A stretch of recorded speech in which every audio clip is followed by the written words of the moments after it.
We bought a house for $300,000. Laughing, my mother-in-law said so. I was stunned into silence by her words. Beside her, my father-in-law also seemed filled with joy. It was just after a month of memorial service for my son, Stefan, who had passed away. Watching my in-laws, I felt they only thought of themselves, and the bank book in my mother-in-law's hand was undoubtedly Stefan's.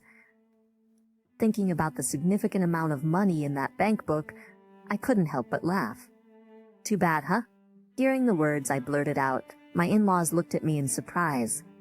They probably expected me to be furious, but I was imagining them being the ones enraged. I hesitated a bit about revealing the truth right away, but decided to watch a bit longer. I, Claire Thomas, turned 42 this year.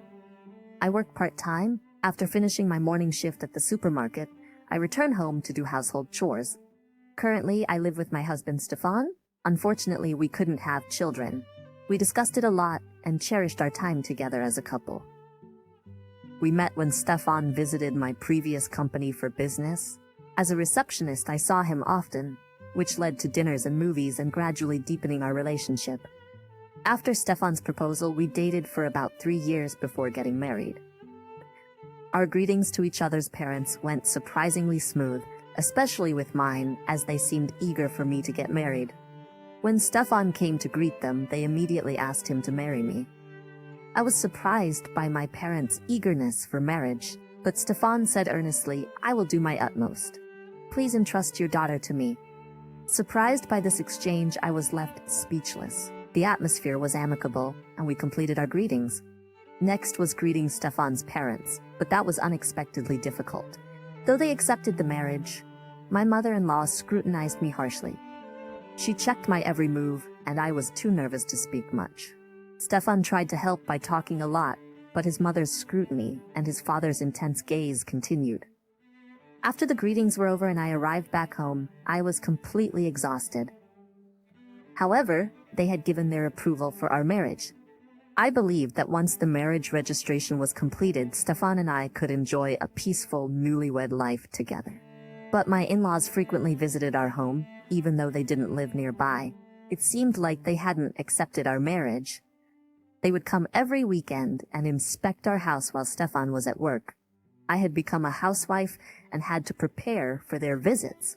I would clean thoroughly the day before and cook meals that my mother-in-law would enjoy. It was already difficult enough with just her visits, but my father-in-law always accompanied her.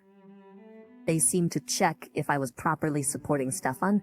My mother-in-law strictly judged my role as a wife, while my father-in-law observed from a husband's perspective. He rarely intervened, but she relentlessly criticized everything. They not only checked how I cleaned and folded the laundry, but even scrutinized the seasonings I had bought, pointing out anything they deemed missing. I couldn't help but wonder, do we really need this weekly inspection? As each weekend approached, I felt more and more distressed. It was becoming unbearably painful. Moreover, my in-laws kept bringing up the fact that Stefan and I had no children. Do you understand? A wife's role isn't just about doing household chores every day. You should also comfort your husband when he returns tired from work. And bearing children is an important duty as well. Failing in this makes you a disgrace as a wife. After rummaging through the house and complaining, my mother-in-law would always say this before leaving. My father-in-law, listening to this, would always nod in agreement.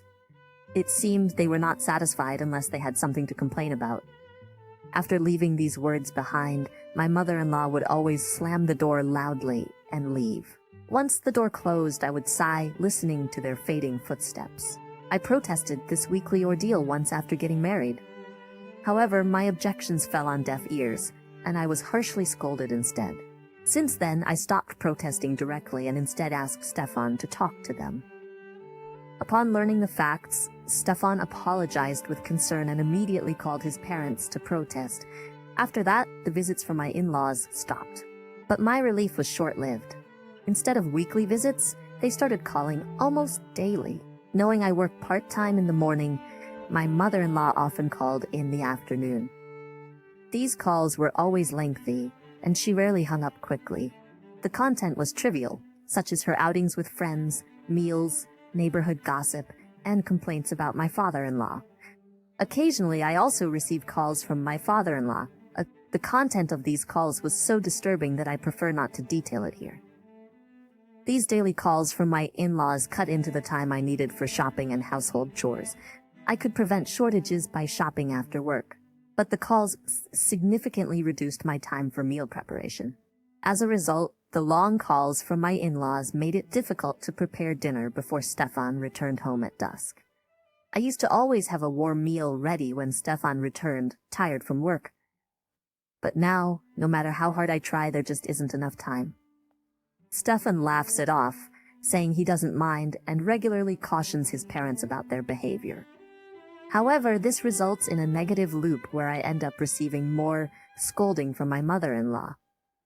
What's wrong with parents worrying about their children? Why would you say such things? It must be Claire instigating Stefan to say these things. Put him on the phone right now. Every time Stefan spoke up against his parents, my mother-in-law would react angrily. Because of this situation, it's difficult to stop my in-laws' behavior.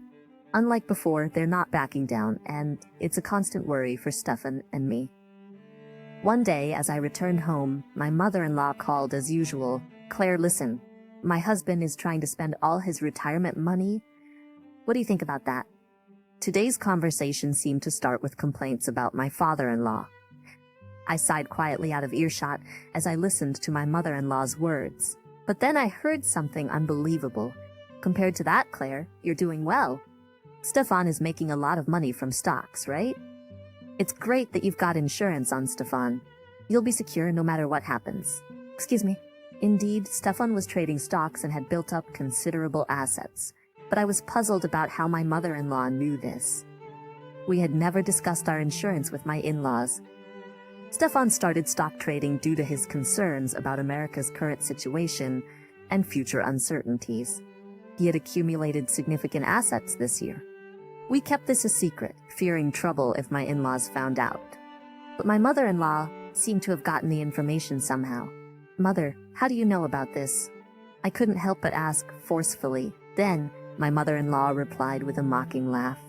When we visited your house last time, my husband found it. Of course we didn't search on purpose. We just happened to see it while looking around the room. It was an accident, so forgive us, okay? From her tone, I could tell she was smirking on the other end of the phone. I couldn't help but retort to my mother-in-law's words. Wait a minute. Even if you're Stefan's parents, do you really think it's okay to be so disrespectful? To which my mother-in-law calmly replied, well, worrying about our son is a parent's duty, isn't it? Is it really so wrong? Besides, if there are assets, we won't have to worry about our old age. Truly, Stefan is a wonderful son. It's all thanks to how I raised him. My mother-in-law seemed delighted by her own words. I was so shocked by her response that I couldn't say anything. When Stefan came home from work that day and I told him about this, he held his head in dismay. You gotta be kidding? They knew about it? That was our asset for the future. Stefan looked as bewildered as I was. We then spent every night discussing ways to prevent my in-laws from finding out more about our assets. During this time, I received news that Stefan had collapsed at work. I had just returned from shopping that day and was occupied with a call from my mother-in-law, as usual. I was hoping the call would end soon when my phone rang. Excuse me, I have a call coming in. Oh, who's calling at this time of day? You shouldn't answer unknown numbers. But let me tell you about what I was discussing with the neighbor yesterday. My mother-in-law kept talking nonchalantly. I missed the chance to end the call and glanced at my phone, only to see the screen had gone dark. However, it started ringing again. It was the same number, so I knew it was the same person. Despite not recognizing the number, I used it as an excuse to end the lengthy call with my mother-in-law. Rushing to answer the ongoing call, I learned it was from Stefan's company. They informed me that Stefan had been rushed to the hospital. I hurried to the hospital, only to find that Stefan had passed away there. The cause was cancer. Stefan had not been to the hospital before, and it seemed the cancer had advanced significantly. His colleague said that Stefan was always concerned about me suffering from my in-laws and tried to return home early.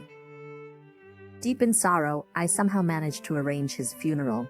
On the other hand, My in-laws didn't seem very saddened by their son's death. Instead, they appeared restless and agitated. Despite my curiosity about my in-laws' behavior, I was too occupied with responsibly finishing the funeral. After a month of memorial service, my in-laws visited our house. Despite not attending the service, they came over and I reluctantly let them in. As soon as they entered, they didn't pay respects to Stefan but started talking excitedly. As if I was about to hear some bragging.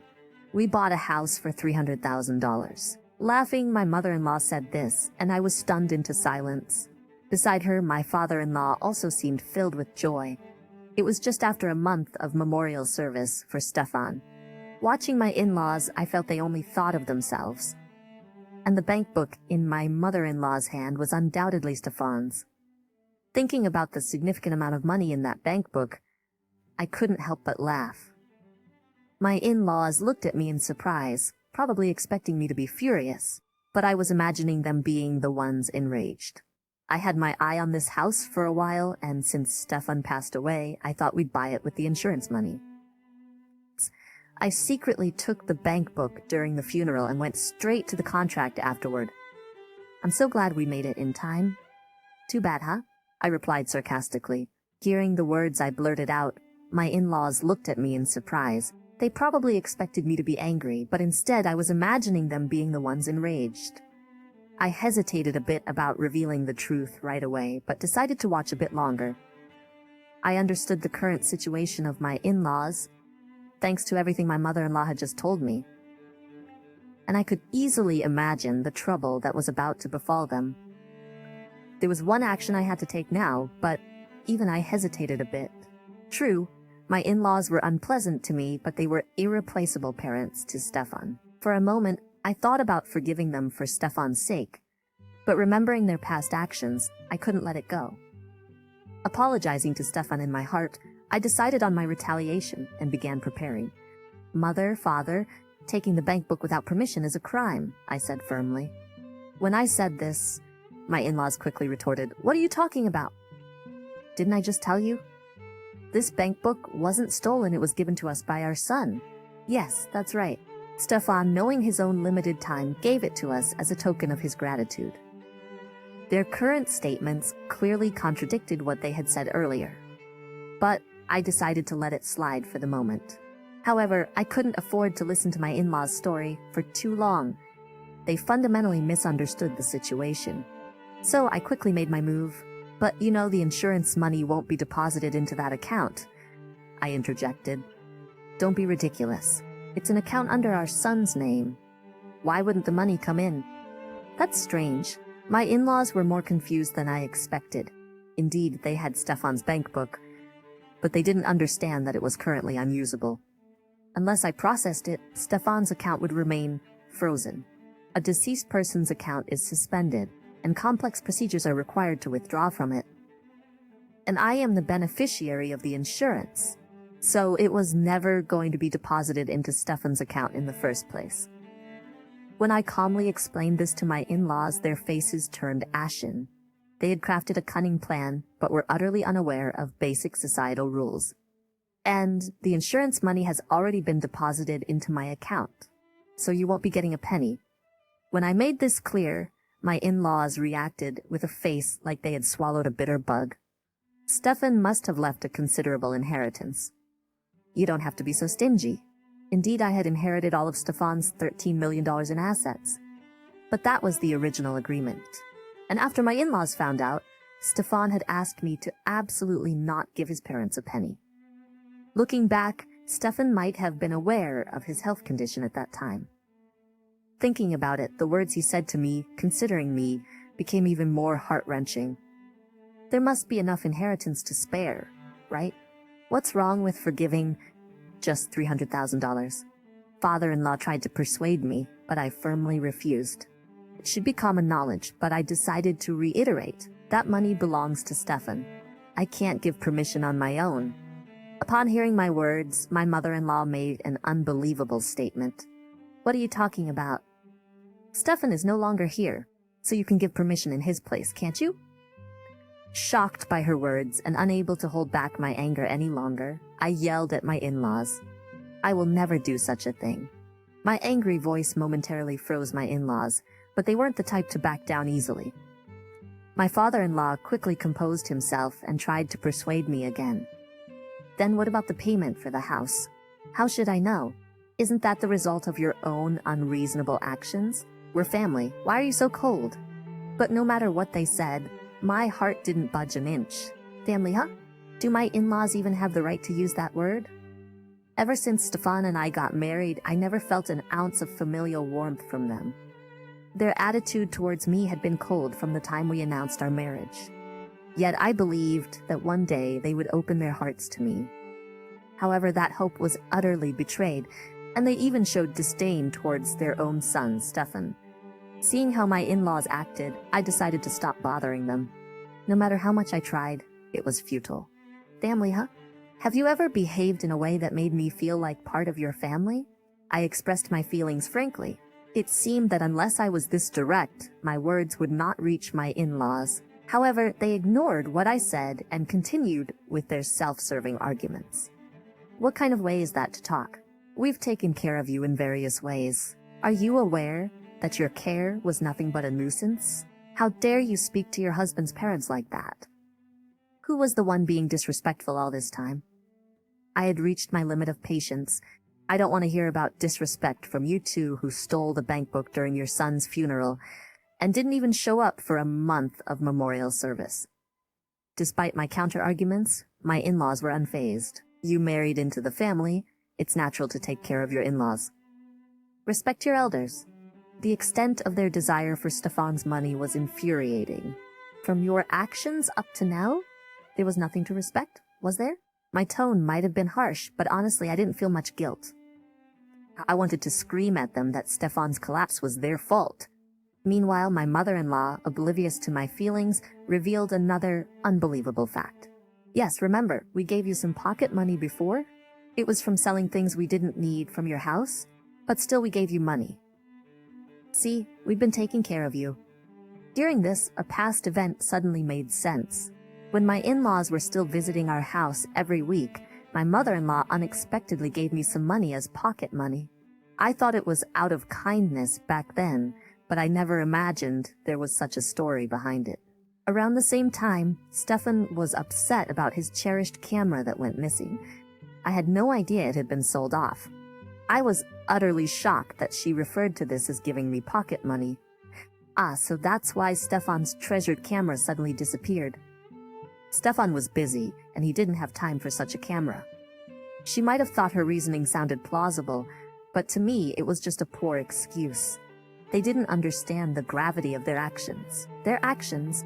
Mother, that's actually a serious crime. It's theft.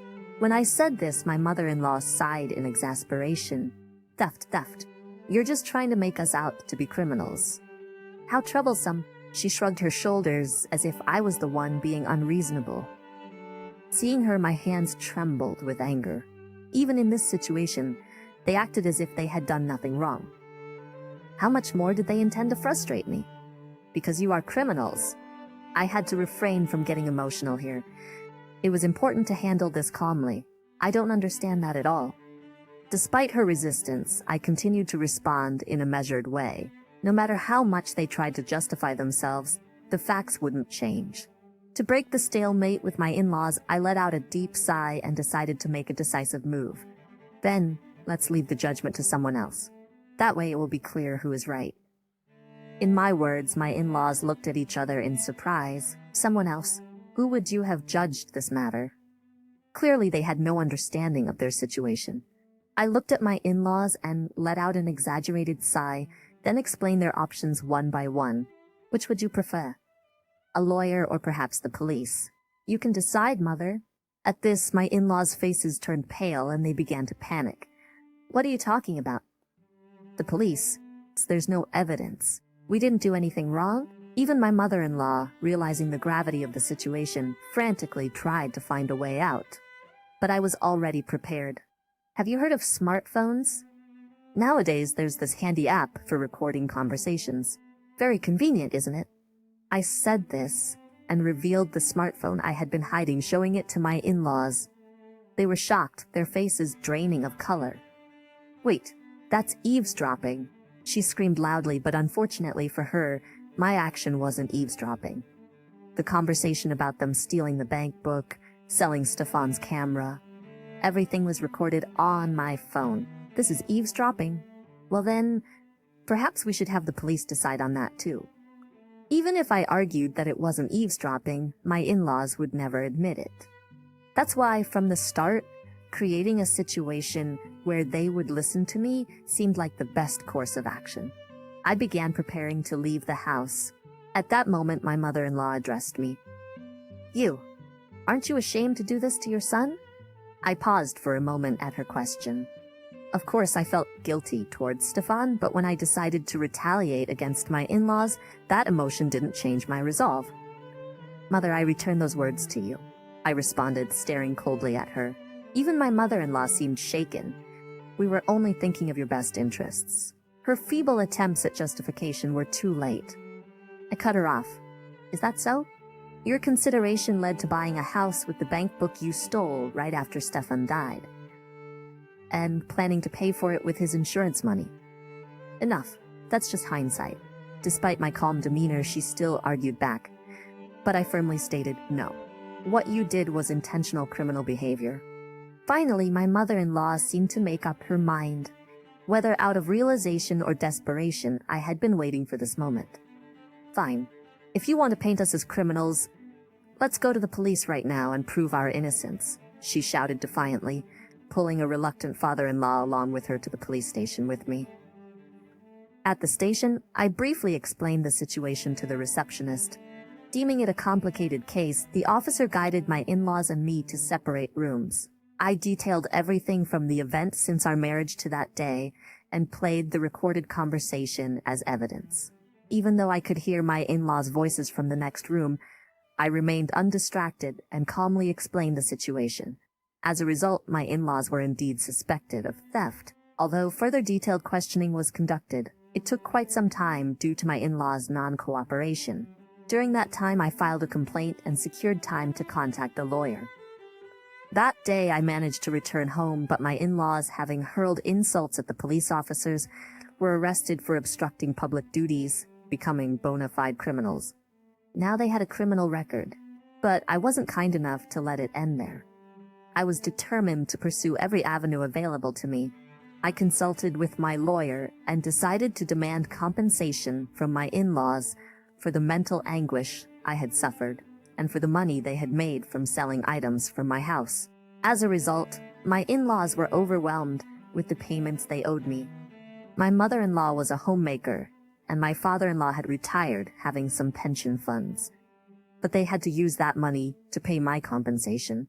They also had to pay a penalty for canceling the house they had impulsively bought. But now, in their old age, my in-laws had to work to pay for their actions.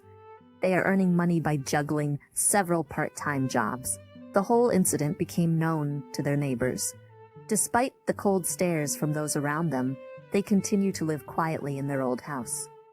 Unable to move due to the payments they owe, I started a new life using the assets I inherited from Stefan. I moved out of the apartment and bought a new condominium. I spend my days paying respects to Stefan's altar. While the sorrow of losing Stefan never fades, I started selling handmade crafts to distract myself.